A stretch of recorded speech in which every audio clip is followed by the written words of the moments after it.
Bunaqa sifat bilan qurilgan zo'r lokatsiyadagi hamda narxiga qulay bo'lgan hovlidan o'tkazib yubormaslik uchun Namangan uylariga obuna bo'lib qo'ying hamda bitta like bosib qo'yasiz.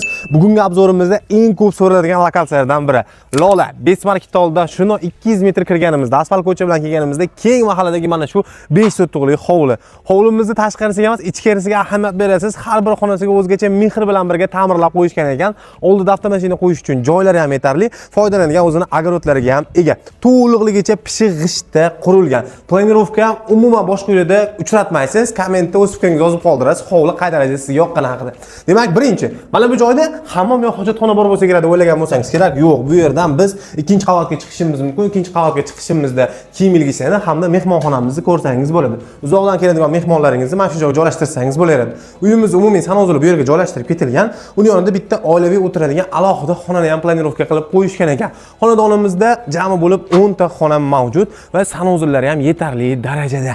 Demak, endilikda bu tomondan boshlab xonalarimizni planirovkasini ko'ramiz. Mana bu qismimizda kattakon mehmonxonamizga ko'zingiz tushadi. Mehmonxonamizning ta'mir holatlari ham chiroyli ko'rinishda turibdi va mehmonxonamiz yonidan bitta kichkina eshik qoldirib ketilgan. Bu eshik nimaga desangiz, yonida spalnimiz bor. Ichida sanuzullarga ahamiyat berasiz.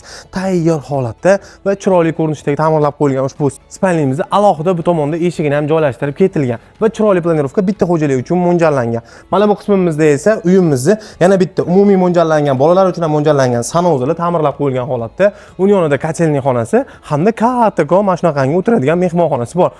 Shu mehmonxonani remont qilsangiz bo'ldi. Qolgan xonalarimiz hammasi remont qilib qo'yilgan holatda bo'ladi. O'sha davrning eng zo'r planirovkali hamda chiroyli ta'mirlangan uylardan biri ekan. Mana bu qismimizda uy dahliz ko'rinishidagi xona uyimizni ko'rishingiz mumkin. Ta'mirlar chiroyli, bittasini bolalar xonasi, bittasini kattalar xonasi qilib foydalanishingiz mumkin. Ichida o'zining alohida sanuzli ham bor. Va ahamiyat berib qo'yasiz. Bitta xo'jalik uchun ham mo'ljallandi. Ikkita xo'jalik hozirgacha sig'di. Endi qolganlarini ham ko'rsataman. Ajoyib qurilish yechimlari bo'lgan yozgi oshxonamiz, uning yonida omborxonamiz alohida podval qilib qo'yilgan va ikki tomondan eshikga ega bo'lgan oshxonamiz yaqinda ta'mirlab qo'yishgan ekan, chiroyli ko'rinishda bo'lib turibdi.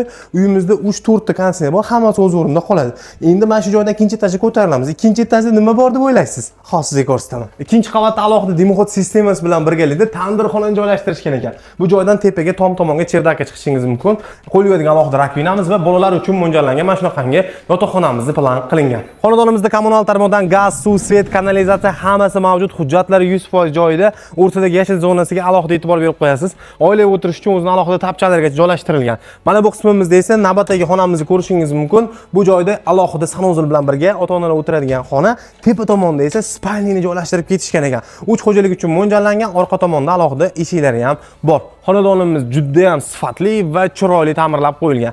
Egalariga zarur bo'lmagani uchungina sotishmoqda. Narxi $149 ming.